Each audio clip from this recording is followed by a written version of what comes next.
Alright, well, we're back today and we're going to be cooking some cheese enchiladas in flour tortillas, which usually they're done in corn, but this recipe I got from my friend in Austin, Texas, and it's a wonderful recipe. We're also going to add some taco meat as well to it, so we're going to kind of have a beef and cheese taco. Jesus. So we're going to have a beef and cheese enchilada instead. The first thing I'm going to do is turn on the pan to get it hot, and we're going to put it up just about high, and we're going to let it start heating up. Then we're going to go over here,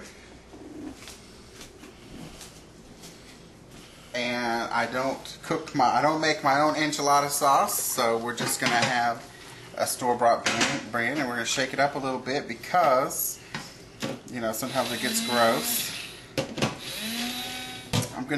I bought some green enchilada sauce and also some red.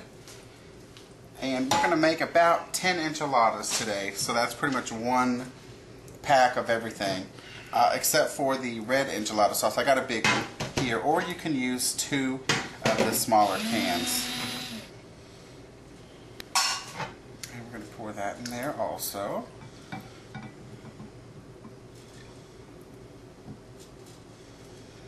And just for your information, enchilada sauce gets everywhere, so make sure you wear a short sleeve and something that doesn't matter if it gets dirty. And I'm going to stir that up, and you can make it with just green, or you can make it with the red and the green. It's up to you. And what we're going to do is we're going to heat this up in the microwave at about 30 seconds at a time, so that way it can come up to just a nice warm temperature, because we need it to help soften our tortillas. And we're going to start slicing the cheese.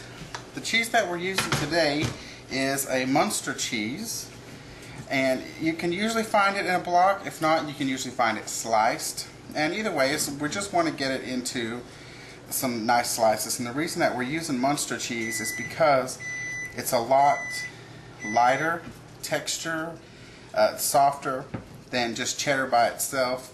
And cheddar can get really greasy, and Munster is not quite as greasy. It's kind of like a mix between cheddar and mozzarella. And these chunks, of course, are big, so we're going to cut them a little bit smaller. And these we're going to actually set in the sauce to start soaking up the sauce. And I'm going to go ahead and cut up the rest of this brick of cheese, and then we'll go and start assembling our tortillas here in just a minute. We'll be right back.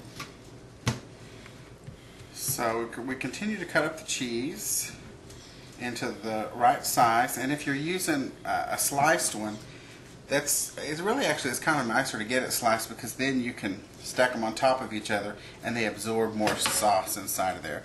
I think my pan is ready, so we're going to come over here, and yes, it is definitely ready. And we're going to put a little oil in this pan, because this is, and it's nice and hot. I'm sure you can see it's smoking a little bit. And we're going to just lay our ground beef in our pan. And we're going to start getting it brown. And this is for the taco meat. And we're just going to be using a regular prepackaged taco seasoning.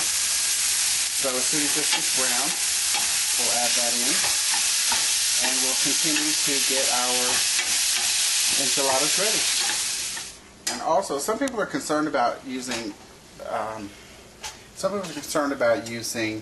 stainless steel pans, because if it's going to stick, it's going to stick. If you heat your pan up properly, even this, it's not sticking. So the thing is to get your pan hot, add your oil, then add your whatever it is that you're cooking, and it will not stick. And if it does stick, which it usually doesn't, it'll come up easier. If you use your metal spatulas, you can scratch it up. It'll be perfect. So don't be afraid to use stainless steel. Okay, the ground beef is finished, and we have our taco meat here, which we're going to use for our production line. It's been drained. We have this bowl here, which I'm going to place the cheese in this bowl and get it good and separated, because we're going to pour some of the enchilada sauce over this so that way they can start soaking in it. And these are cut up into little bits, and we're going to pretty much put 2 in every tortilla that we have. So they don't have to be perfect.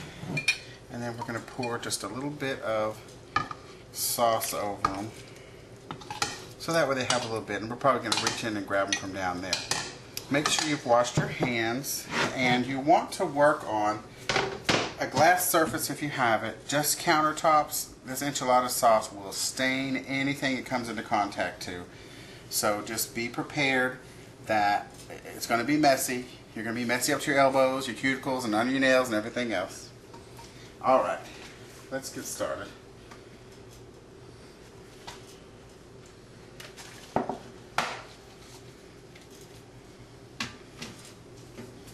I'm going to take a couple of enchiladas,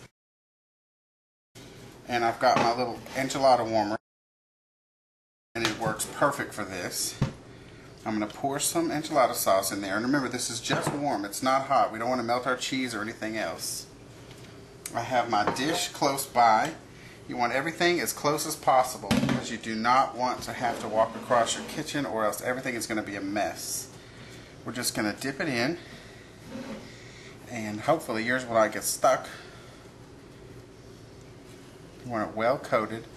Now you can also take and put your enchilada sauce in a pan, a saucepan, or not a saucepan, but like a small frying pan, and keep it on warm. That's how John usually does it, but I don't enjoy burning my fingers as much as he does, I suppose. So we're going to take 2 or 3 of the cheese slices, and we're going to take some ground beef, and we're going to get it spread in there. And of course you want your ground beef to cool off a little bit, and we're just going to fold it over and kind of push it tight and wrap it up. Oops, if it falls out the end, just stuff it back in there, and we're just going to set it right there. And we're ready to move on to our next one.